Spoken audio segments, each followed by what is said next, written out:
isai gi marak thana lauk thoksaba ma koi committee gi mai kai degi sumna hai bi rei koi numilei char ga numilei ma ku thada biraga no nuala ga isai loraga sitpe yam na wai hai duna hai bi rei yu thakpana hakchang phabadagi ngak thokpa ngami Hanaki MP ki boss ya Kanada PD no ko ngawre khanbada kai ku du PG ke no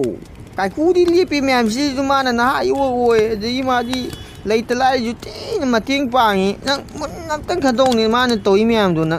he nga kho na kho kai le ge myam ngai biram si ba kai nang na ai ge phamam bes ga tala mahi osala mi je in na ga de to kanu da to ai ge tala mahi osale ni u ho ba na ha u ho de na ne u ho mi yaw de ne ne ai je na thibong di cha ba di hai de na chalo danga ba khani yaw khani ge de cha ge ai gi dudi loi gira na nang yaw ba khata pija ko dara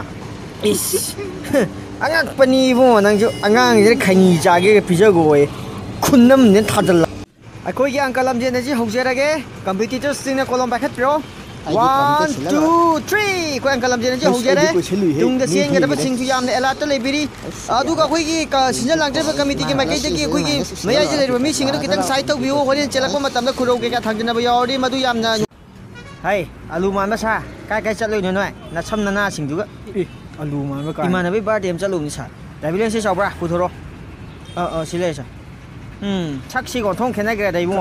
khara angang wai nam toi sa bai sak si ga khoda alu man ba kai ai ne nang ji pam ga mafam khuding gi pu dui ni adu di nang ai se kem sang pu ngam ni yam la ma ding ngam moi de kai su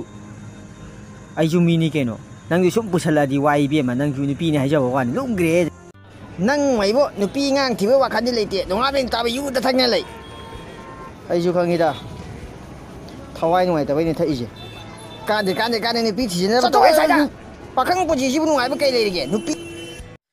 RX plus RY equal to ai ta ji phagi ra ha na ma na pa work ta sing ji de si yengo si mu yengo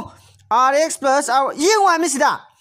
si ke mami ji khan jing ni maji mayam ai gi video se bu like to view subscribe to view amading share to view soi ki ba lan ki ba yaw su comment da dum hai view samdok sanaba gi matam log jage